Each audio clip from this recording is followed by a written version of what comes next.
భారత్లో అనేక ఉగ్రవాద దాడులకు సూత్రధారిగా భావిస్తున్న లష్కరే తోయిబా కీలక ఉగ్రవాది అబు సైబుల్లా ఖలీద్ పాకిస్తాన్లో హతమయ్యాడు. సింధు ప్రావిన్స్లోని మట్లీ ప్రాంతంలో నిన్న అతని నివాసం వద్ద గుర్తు తెలియని ముగ్గురు దుండగులు జరిపిన కాల్పుల్లో హతమయ్యాడు. రజావుల్లా నిజమానీ ఖలీద్, వినోద్ కుమార్, మహ్మద్ సలీం వంటి పలు మారుపేర్లతో ఖలీద్ భారత్ లక్ష్యంగా అనేక ఉగ్రవాద కార్యకలాపాల్లో పాల్గొన్నాడు.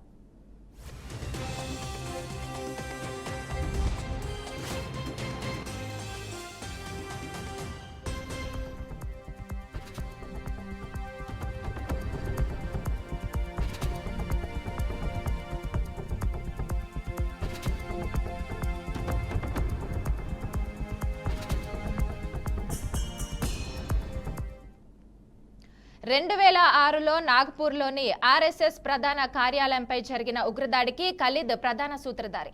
ఆ దాడిలో పాల్గొన్న ముగ్గురు ఉగ్రవాదులు హతమయ్యారు. అలాగే 2005లో బెంగళూరులోని ఇండియన్ ఇన్స్టిట్యూట్ ఆఫ్ సైన్స్ పై జరిగిన దాడిలోనూ ఇతడి ప్రమేయం ఉంది. ఆ దాడిలో ప్రొఫెసర్ మునీష్ చంద్ర పూరి మరణించగా 4 గాయపడ్డారు. ఆ ఘటనలో నిందితులు తప్పించుకోగా ఖలీద్ సన్నిహితుడిపై అబు అనాస్ పై ఛార్జ్ షీట్ దాఖలైన అతను ఇంకా పరారులోనే ఉన్నాడు.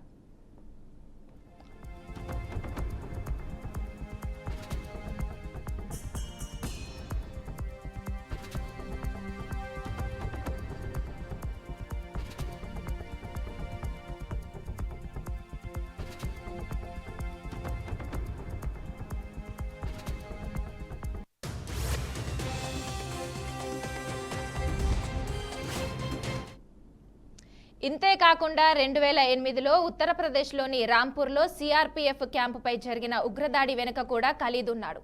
ఈ దాడిలో 7 భద్రతా సిబ్బంది, 1 పౌరుడు ప్రాణాలు కోల్పోయారు. ఈ ఘటనలోనూ దాడి చేసిన వారు పట్టుబడలేదు.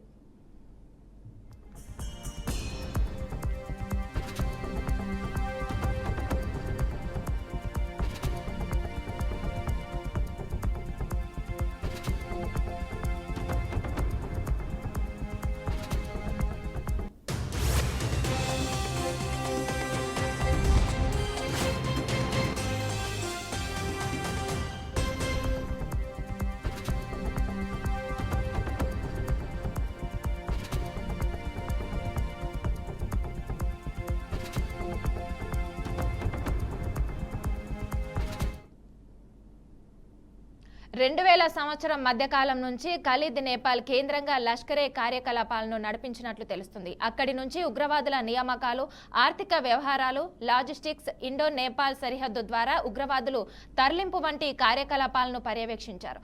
లష్కరే తోయిబాకు చెందిన అజం చీమా అలియాస్ బాబాజీ, సంస్థ చీఫ్ అకౌంటెంట్ యాకూబ్ వంటి కీలక వ్యక్తులతో ఖలీద్ సన్నిహితంగా పనిచేసినట్లు సమాచారం.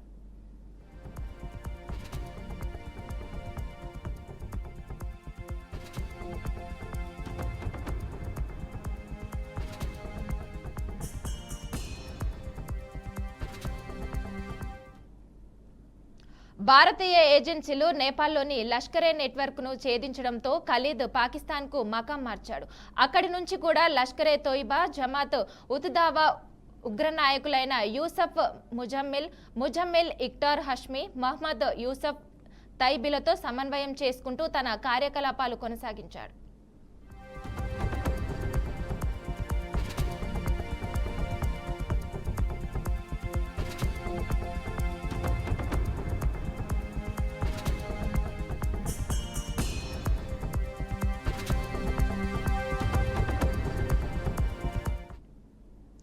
ఇటీవల కాలంలో పాకిస్తాన్లోని సింధు ప్రావిన్స్లోని బాదిన్, హైదరాబాద్ జిల్లాలో లష్కరే తోయిబా కోసం నియామకాలు చేపట్టడం, నిధులు సేకరించడం వంటి బాధ్యతలను ఖలీద్కు అప్పగించినట్లు తెలిసింది. అతను తన నేపాలీ భార్య నగ్మా బానుతో కలిసి బాదిన్లో నివసిస్తున్నట్లు సమాచారం. ఖలీద్ కదలికలను పరిమితం చేసుకోవాలని, అతనికి వ్యక్తిగత భద్రత కూడా కల్పించాలని అతని హ్యాండర్లు ఆదేశాలు జారీ చేశారు. అయినప్పటికీ నిన్న మధ్యాహ్నం దుండగులు కాపు కాసి అతన్ని కాల్చి చంపారు. ఈ ఘటన పాకిస్తాన్లోని ఉగ్రవాద సమస్యల అంతర్గత కలహాల లేదా ఇతర శక్తుల ప్రమేయంపై పలు అనుమానాలకు దారితీస్తోంది.